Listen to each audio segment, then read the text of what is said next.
Olá, galerinha da paz, mais uma vez estamos aqui. E lembra? Os muros já estavam construindo. E agora? O que vai ser do povo? Neemias tem um plano. Ele, depois de ter reconstruído os muros, ele começa a colocar sentinelas, soldados em cima das muralhas para poder estar vigiando. Estabelece o horário que vai abrir o portão da cidade, o horário que vai fechar, para que o pessoal se sentisse bem seguro.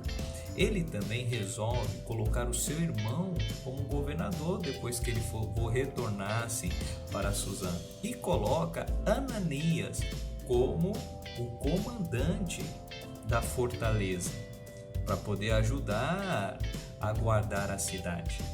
E aí ele percebe que a cidade ainda tinha poucas pessoas, poucas casas ainda e muitas coisas a fazer, principalmente para reconstruir. Então ele resolve fazer o quê? Uma genealogia. Isso mesmo. Sabe aquela lista de nomes? Então ele começa a fazer um levantamento de quem está em Jerusalém, quem faz parte da cidade e que realmente é descendente do povo de Deus. E assim ele faz. Quando ele termina, ele já começa a falar quem vai ser o sacerdote, porque eles tinham que vir da linhagem araâmica, né? Lá de Arão, irmão de Moisés. Então, para ser sacerdote, sumo sacerdote, precisava vir dessa linhagem, assim como os levitas também tinham que vir da tribo de Levi. E aí começa a reconstruir. E uma das coisas importantes nesse período, depois dos portões, de saber quem iria morar dentro da cidade, foi o papel de Esdras. Esdras era um escriba, lembra que a gente já falou isso lá no primeiro vídeo? E ele conhecia as escrituras. Então, agora nesse momento, como o povo começa a se organizar, Esdras tem a oportunidade de ler as escrituras. Diz que ele faz um palanque como se fosse um palco, um púlpito, e ali ele começa a falar tudo que estava na palavra de Deus. E você sabe o que aconteceu? O povo ficou tão feliz com isso que começaram a enxergar aquilo que eles tinham errado. E aí eles fazem uma oração pedindo perdão para Deus, pedindo que Deus estivesse com eles e que eles daquele momento em diante pudessem seguir fielmente a palavra de Deus. Foi um momento lindo e continuou, né? O povo então, além de aproveitar aquilo que Esdras estava ensinando na palavra, também começou a se lembrar de algumas festas que eles não celebravam antes. Uma delas, a dos tabernáculos. A festa dos tabernáculos, para você entender, é como se fosse uma festa de barracas de acampamento. Igualzinho. Por quê? Essa festa eles faziam barracas e deixavam a parte de cima da barraca aberta, tá acredita? E levava um levita como representante de alguém de Deus para dentro da barraca. E ali as famílias passavam a noite, celebravam a ceia. Por quê? Para eles se lembrarem que no deserto Deus cuidou deles. E aí eles restabelecem essa festa, que era um monte de barracas, as famílias dormiam juntas, olhando para o céu, lembrando da provisão, da mão de Deus sobre o povo no meio do deserto. Era algo lindo. E aí eles assumem, eles fazem um pacto do perdão, aonde eles pedem perdão pelos erros cometidos pelos seus antepassados e o desejo de querer voltar a obedecer a palavra de Deus, como Deus havia pedido através do seu servo Moisés na Torá. A Torá é o Pentateuco que nós chamamos, os 5 livros da lei: Gênesis, Êxodo, Levítico, Número e Deuteronômio. Lá estão expressos a lei de Deus para os judeus. E aí eles fazem um pacto de continuar obedecendo em tudo aquilo que a palavra de Deus orienta a fazer. Aqui nós já estamos finalizando, né? E perto do fim do livro de Neemias. Nesse momento, o povo então adora a Deus, ora e ouve o que Ele tem a dizer através da sua palavra. Que você possa fazer isso nessa semana.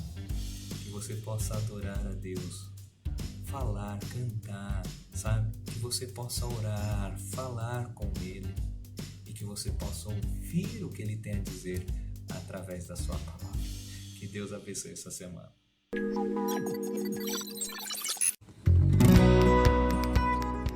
Oi gente, tudo bom? E hoje a gente vai pedir silêncio pro cachorro da vizinha. Obrigada, lindo. pra poder apresentar pra vocês o quê? Uma mousse de maracujá. Só que vai ser diferenciado. O diferenciado vai ser o quê? Que o mousse vai ser naquele modo econômico. Que é o modo econômico e charmoso, que vai ser na casca. Você vai servir na casca do maracujá. Olha só, gente, super econômico. Entendeu? Você não precisa sujar várias louças, você não precisa desperdiçar vários copos descartáveis, entendeu? Vamos conscientizar, vamos pensar no futuro, entendeu? Porque nada se joga fora nesse planeta, entendeu? Foca só no meu penteado. Lindo pra caramba, né, gente? Deu um trabalho, mas enfim. Vamos lá. Super fácil pra galera. Eu vou usar maracujá, a fruta mesmo. Mas se vocês quiserem usar o suquinho extrato lá, né, de maracujá também serve. Você tem que usar um maracujá bonito, tá? Pelo amor de Deus. Mas ao mesmo tempo tem que ter polpa dentro do maracujá. Porque não adianta você pegar aquele maracujá lisinho e não ter nada. Creme de leite e leite condenado. E água. Eu separei aqui mais ou menos uns 300 ml de água potável, pelo amor de Deus. Então vamos lá pro processo. Aí eu já separei aqui uma colher e já peguei também esse trem aqui, peneira. Meu pai falou assim, filha, quer que eu corte maracujá pra você não se cortar, né? Porque se você cortar assim, o risco de você perder um dedo é grande. Aí você tem que fazer o quê? Assim, né? Eu falei pra ele, pai, se eu perder um dedo, o senhor vai escutar, porque eu vou brincar. Esse aqui que corre o risco, porque esse aqui é todo lisinho, ó. Quer dizer, parece um kit.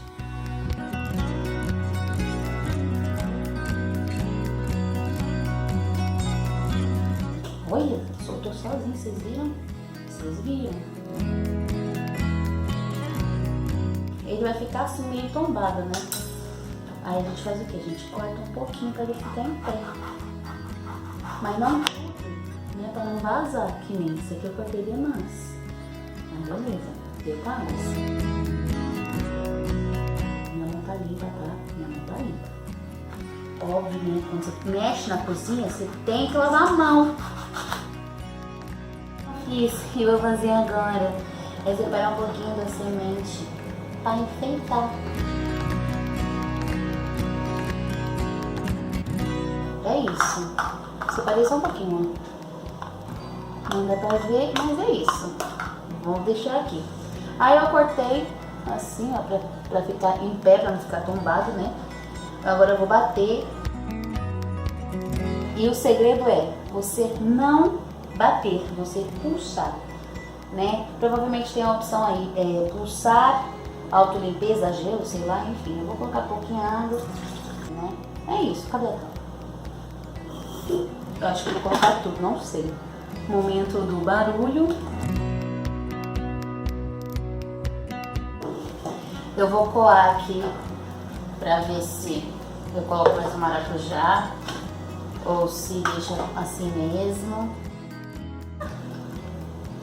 Você pode bater na peneira ou pode fazer assim, tá? Eu vou fazer assim porque eu tô sem paciência de bater na peneira. Vai que espirra em mim.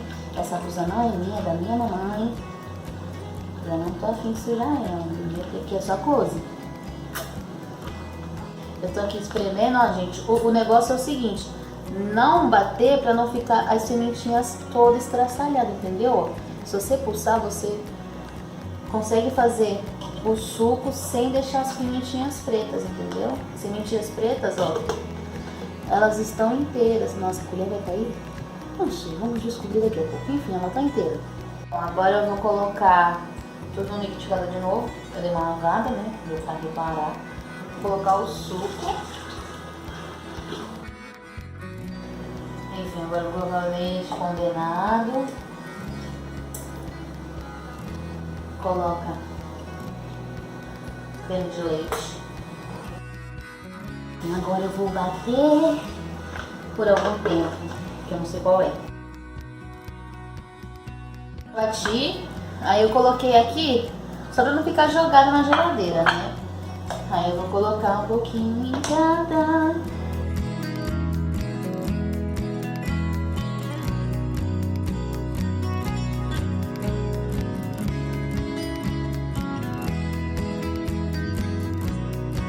Eu coloquei tudo, aí eu peguei uma colherzinha de café para pegar as sementes e coloquei tudo aqui.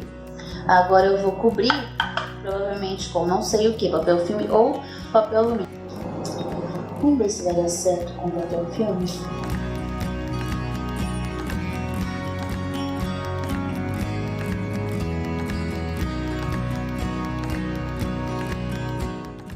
Voltei, depois de muito esperar, mas pra vocês foi assim. Gente, assim, eu já comi um, pra ser sincero, eu vou comer outro. Olha isso daqui, olha isso daqui. Meu, ai, para com isso. Bom, gente, é isso. Eu espero que vocês tenham gostado dessa receitinha maravilhosa. E faz aí pra galera, faz aí, combina. Pós-quarentena, pós-vacina aplicada, né? De fazer, sabe? Chamar a galera. E, né? Saudades. Aglomeração. Olá, galerinha da paz! Hoje nós vamos falar sobre as tartarugas. Nós já falamos sobre algumas tartarugas aqui, mas hoje nós vamos falar especificamente das tartarugas marinhas. Você conhece as tartarugas, Lavínia? Conheço. Existe a tartaruga da terra, da água doce e a do Mar. E hoje nós vamos falar das tartarugas do mar. As tartarugas do mar, elas vivem no oceano, elas vivem na água da praia, na água salgada. Elas não precisam de ir na terra, elas vivem no mar, mas tem uma única vez que elas vão até a areia, que é quando elas saem do mar, que é quando elas vão fazer a desova. Eu vou explicar para vocês mais tarde sobre o ciclo da tartaruga. Mas primeiro vamos falar sobre os tipos de tartarugas que tem. Aqui na costa brasileira, então nos mares que vamos encontrar aqui no nosso país, existem 5 tipos de tartaruga. Uma é a verde, tem a oliva, a de pente, a cabeçuda e a de couro. Mas também existe no mundo outros 2 tipos, que é a lora ou a flatback, mas essas a gente não encontra no Brasil. O ciclo da vida das tartarugas. Então elas nascem na areia e aí vai no ovinho, quebra o ovo, vai para a areia. Só que de várias tartaruguinhas, poucas conseguem chegar até o mar. Por quê? Por causa de predadores. São outros animais que se alimentam desses filhotinhos de tartaruga. Então, aquelas poucas que conseguem sobreviver até ir para o mar, elas ficam numa região mais costeira, então mais próxima à praia, não é lá no alto mar, lá longe, porque é ali onde elas se alimentam melhor. E nessa alimentação, o que acontece? Elas vão comendo tudo. Então, normalmente elas se alimentam de pequenos peixes, de algas e tudo que ela vê, ela confunde. Então, se ela vê um saquinho plástico, aquele saquinho de mercado, elas vão comer canudo, rede de pesca. Então, isso faz mal para as tartaruguinhas. Se ela consegue sobreviver numa média de 20 a 30 anos, ela fica numa fase adulta e aí é onde ela consegue ter os seus filhotinhos. Então, ela volta para o mesmo lugar onde ela nasceu para fazer essa desova, que é para deixar os ovinhos dela ali de tartaruguinhas no mar. Ela vai embora, deixa os ovinhos e as tartaruguinhas vão sozinha até o mar. Então esse ciclo de vida é muito importante a gente lembrar que a gente não pode interferir na natureza com lixo. Então a gente já falou aqui, cuidado com o nosso lixo, se não pode fazer mal para as tartarugas. Por isso nós temos um projeto aqui no Brasil que ajuda essas tartarugas, que é o Projeto Tamar. O Projeto Tamar, desde quando ele iniciou, ele ajudava cerca de 1 milhão de tartarugas. Hoje já são 11 milhões.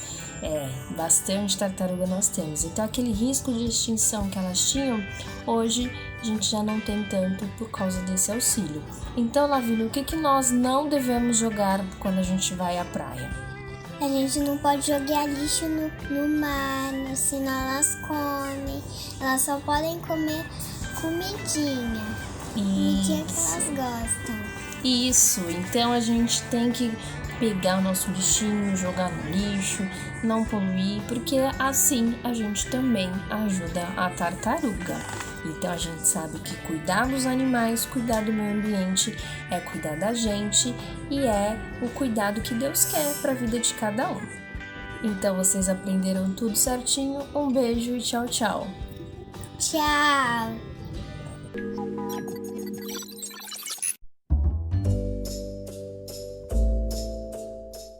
Olá, galerinha da paz! Hoje finalizaremos a história de Neemias.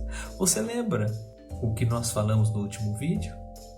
Os muros já estavam construídos, o povo já tinha lido a palavra de Deus através do seu servo Esdras, o escriba, e Esdras teve a oportunidade de ensinar o povo todas as leis de Deus.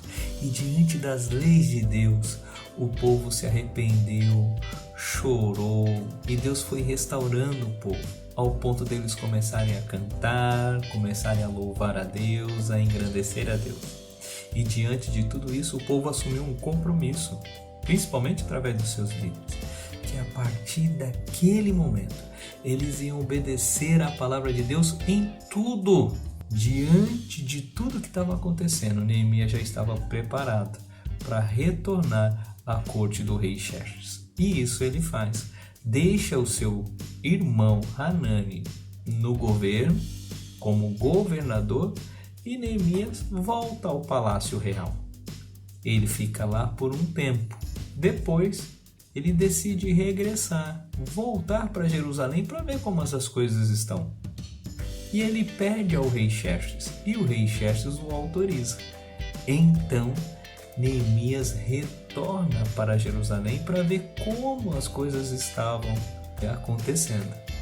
Chegando lá, ele tem uma terrível surpresa. Primeiro, ele percebe que tudo aquilo que o povo tinha falado que ia fazer, não fez.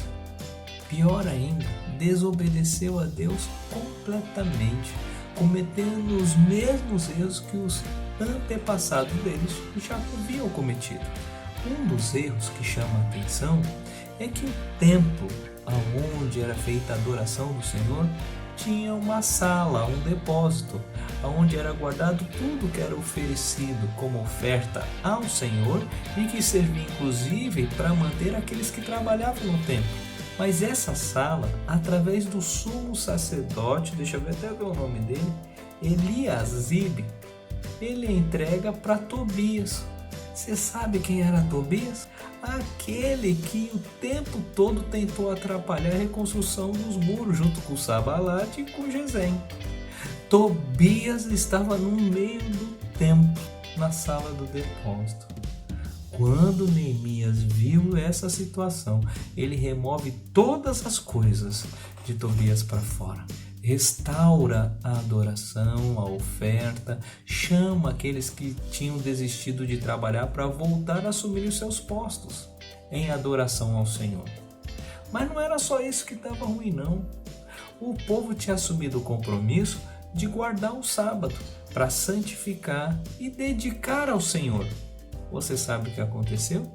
Chega o sábado, Neemias fica observando e percebe que o povo não estava separando o sábado para o Senhor, mas estavam procurando as suas próprias coisas, viver na sua vida como se Deus não existisse. Então eles estavam trabalhando, fazendo negócio, sem respeitar esse dia. Neemias ficou muito furioso. E o que ele faz? fecha os seus portões, exorta o povo, chama a atenção para que eles não trabalhem no sábado, mas que deixem o sábado para poder santificar o Senhor. Talvez, e aqui eu vou abrir um parênteses, talvez você fale assim: Jadson, mas hoje nós não guardamos o sábado. Isso é verdade. Você sabe por que nós não guardamos o sábado? Porque quando Jesus veio, ele mudou completamente a história do homem. E aí passamos a perceber que Deus não quer um dia, mas que todos os dias devem ser oferecidos ao Senhor. Por isso que a gente não tem um sábado para santificar, mas nós separamos. Santificar quer dizer separar. Separamos todos os dias para o Senhor, através do nosso trabalho, como também através do nosso descanso. E aí entregamos, oferecemos a Deus. E no dia de descanso, que pode ser segunda, terça, quarta, quinta, sexta, vai servir para a gente lembrar que é Deus que nos sustenta e contemplar tudo que Ele fez e dizer como o nosso Deus é bom. Jesus mudou a história. Mas, voltando à história, então Neemias reorganiza o sábado, o povo volta a santificar o sábado, a dedicar o sábado ao Senhor. Mas não era só isso. O povo continuou se misturando. E Neemias lembra da história. Vocês lembram da história do rei Salomão? O rei Salomão foi o filho de Davi que assumiu o trono. E ele tinha muitas mulheres. Ele casou com mulheres de muitos povos. E com isso ele foi envelhecendo. E essas mulheres que pertenciam a outros povos levaram ele a adorar os seus ídolos. E Salomão, na sua velhice, se afasta da vontade de Deus. Por isso a preocupação de Neemias com o povo de se misturar, de voltar à estaca zero, a adorar outros deuses que não fosse o Senhor. E ele chama o povo, ele leva o povo a arrumar a sua vida, a sua história. E assim finaliza, com ele fazendo uma oração, pedindo que Deus ajudasse o povo, apesar da desobediência, que Deus ajudasse eles a se purificarem, a viver uma vida de obediência ao Senhor. Nós estamos ficando por aqui. Eu gostaria de dizer para você que hoje a gente não precisa de um Neemias. Sabe por quê? Porque Jesus Cristo veio, morreu na cruz e voltou aos céus. Só que ele tinha deixado uma promessa, que o Espírito de Deus viria sobre o homem. Ah, que impressionante! Hoje o Espírito de Deus nos ajuda, nos ensina a palavra, nos ajuda a viver em obediência à palavra e intercede por nós. Então você não está sozinho. Agora você pode ser o Neemias na vida daqueles que estão longe da vontade de Deus. Um amiguinho, uma amiguinha. E você pode mostrar para ele aquilo que Deus deseja deles. E pode mostrar Jesus Cristo. Porque só Jesus pode nos levar a viver a vida que Deus tem para nós. Que Deus te abençoe nessa sua jornada de ser um Neemias na vida de outro, na reconstrução da vida com Deus. Um abraço, que Deus te abençoe.